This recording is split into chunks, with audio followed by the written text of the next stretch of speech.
चलिए अब हम लोग बढ़ते हैं इस चैप्टर की एक्सरसाइज 10.2 के दो क्वेश्चन हैं और दो क्वेश्चंस को सॉल्व करने के बाद इसका सॉल्यूशन भी खत्म हो जाएगा। चलिए कह रहा है पहले क्वेश्चन में कि याद कीजिए कि दो वृत्त सर्वांगसम होते हैं। अच्छा, हमने त्रिभुजों की सर्वांग क्षमता बहुत पढ़ी है ना, लेकिन वृत्त की सर्वांग क्षमता पढ़ी थी, बताई थी क्यों होते हैं सर्वांगसम, उसने बता भी दिया, याद करवा दिया उसने अपने आप ही कि याद कीजिए कि दो सर्वांगसम वृत्त होते हैं यदि उनकी त्रिज्याएं बराबर होती हैं।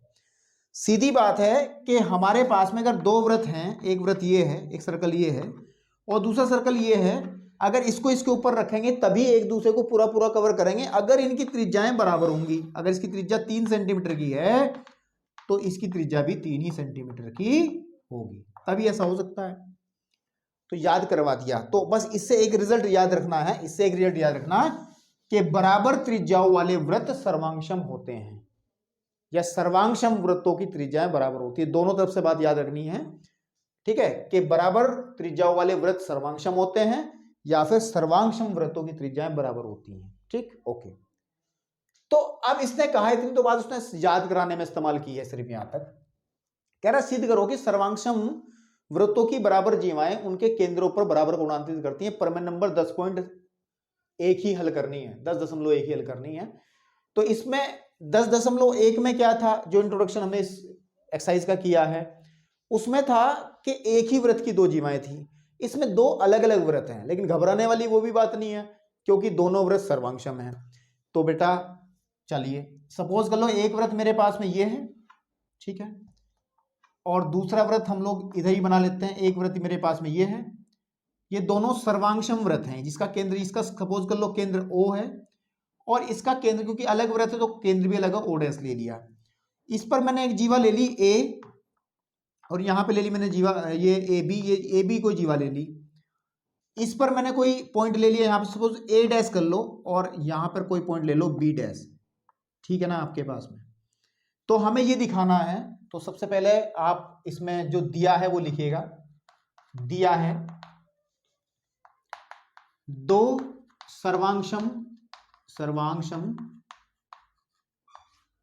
वृत्त, ठीक है नहीं, वृत्तों में जो जीवा है, जीवा आपकी पहले वृत्त की जीवा AB वो बराबर है जीवा किसके, A' B' के, A' B' के।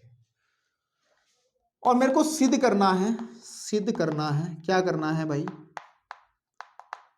सिद्ध करना है कि समान कोणांतरित करते हैं। इसका मतलब जब ये कोण ऊपर यहां बनेगा, ये वाला कोण एक और ये वाला कोण एक, ये दोनों आपस में बराबर होंगे। तो मेरे को सिद्ध करना है एंगल AOB बराबर होगा एंगल A'-O'-B' के, ठीक है।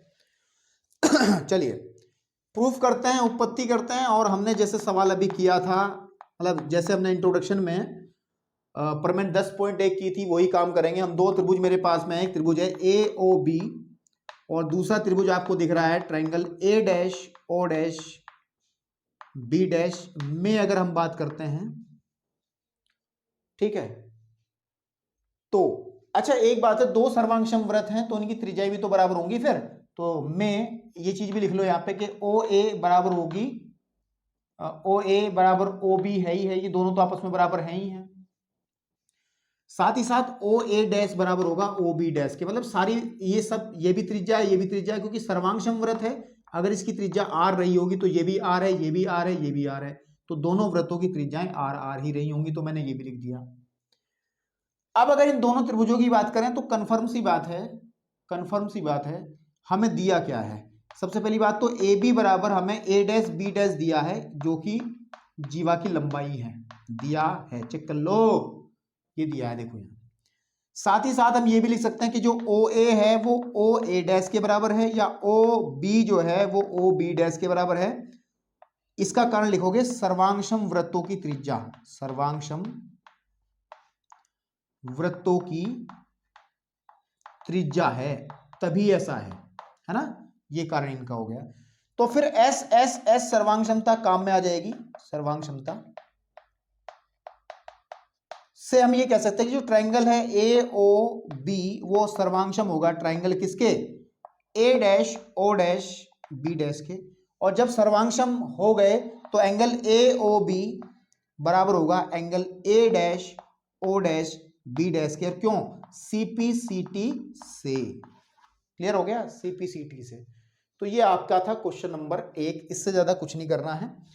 अब बढ़ते हैं इसके दूसरे क्वेश्चन की तरफ, और दूसरा क्वेश्चन अभी मैं लिख दूं फिर मैं बात करता हूं आपसे। चलिए जी, जो क्वेश्चन नंबर 2 है एक्चुअली वो पहले का विलोम है। जो भी किया है, जैसे कि अभी इंट्रोडक्शन वीडियो के अंदर देखा कि जो प्रमेय 10.1 है वो 10.2 जो आती है वो पहले की विलोम है। 10.1 10.2 की विलोम है, 10.2 10.1 की विलोम है। तो इसी तरीके से क्वेश्चन में जो हमने भी किया है पहले क्वेश्चन का बिल्कुल विलोम है। इसने कहा है 2 सर्वांगसम वृत्त हैं, मैं बना लेता हूं 2 सर्वांगसम वृत्त। एक वृत्त ये है, सर्वांगसम मतलब जिनकी त्रिज्याएं बराबर होती हैं, और दूसरा ये है। बढ़िया नहीं बना, लेकिन चलिए बनाने की कोशिश करते हैं। ये लो, ठीक है भैया। इसका केंद्र हमारे पास सपोज कर लो ये O है, इसका केंद्र मैंने कह दिया O डैश है, और इसमें कोई जीवा हमने ले ली, ये A है, ये B है, और कोई जीवा हमने ले ली A डैश है और B डैश है। तो हमें सबसे पहले जो दिया है वो लिखिए। सबसे पहले उसने दिया क्या है, हमें दिया क्या है, हमें उसने कहा कि 2 सर्वांगसम वृत्तों की जीवाएं उनके केंद्रों पर बराबर कोण अंकित करती हैं। मतलब देखो क्या है कि हमें दिया है 2 वृत्त, 2 सर्वांगसम वृत्त, ठीक है नहीं, जिसमें सबसे पहली बात है कि जो एंगल बनेंगे इनके द्वारा जो अंतरित कोण है, ये वाला कोण इस वाले कोण के बराबर है। यानी कि जिसमें एंगल ए ओ बी बराबर होगा angle A dash O dash B dash के। हो सकता है ना? ये तो दिया है हमें, और ये तो अंडरस्टूड है, ये तो कंफर्म है ही है, क्योंकि सर्वांगसम वृत्तों की त्रिज्याएं बराबर होती है। इसको लिखो ना लिखो अंडरस्टूड है। सिद्ध मेरे को करना है, क्या करना है? सिद्ध करना है बेटा कि जो जीवाएं हैं वो बराबर होती हैं। इसका मतलब मेरे को प्रूव करना है कि जो ए बी है वो ए डैश बी डैश के बराबर है।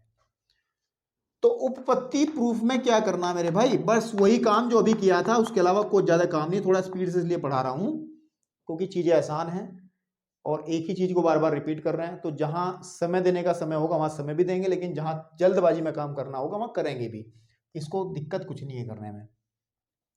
तो जो ट्रायंगल है ए ओ बी तथा दूसरा जो ट्रायंगल आपका दूसरे वृत्त का बना हुआ है triangle A dash O dash B dash में अगर हम बात करें तो ये कंफर्म सी बात है कि ओ ए बराबर है ओ ए डैश के। ये वाली साइड इसके बराबर होगी, वैसे तो सारी बराबर होंगी। एंगल जो मेरे पास में ए ओ बी है वो बराबर होगा angle A dash O dash B dash के, और जो ओ बी है वो बराबर होगी ओ बी डैश के। यानी कि ये वाली जो साइड है वो इसके बराबर हो जाएगी। वैसे सभी आपस में बराबर है, ये वाला एंगल इसके बराबर है। तो अब कौन सी प्रॉपर्टी लगी? एंगल नहीं, साइड एंगल साइड, दो साइड्स के बीच का एंगल है ना, साइड एंगल साइड सर्वांग क्षमता से, ठीक है ना। आपके पास में हम कह सकते हैं जो ट्रायंगल है मेरे पास में कौन सा, ए ओ बी, वो सर्वांगक्षम है triangle A dash O dash B dash के। तो अब अगर सर्वांगक्षम है तो सारे अंग समान होंगे। तो जो प्रूव करना है ये वाली चीज डायरेक्ट लिख दो, ए बी बराबर होगा ए डैश बी डैश के, है ना आपके पास में। ये प्रूव करना था, यानी कि ये वाला जो जीवा है इसके बराबर आ जाएगी। भाई जब ये इसके बराबर है, ये इसके बराबर है, ये इसके बराबर, तो ये क्या उखाड़ लेगा? ये भी तो बराबर ही होगा ना, बात खत्म हो गई ना, है ना। तो हैंस प्रूव्ड, यही हमें करना था। तो ये रहा सॉल्यूशन आपका 10.2 का, ठीक है। तो हो गया, अब आगे बढ़ेंगे। तब तक के लिए आप लोग करिए, एंजॉय करिए क्वेश्चंस के।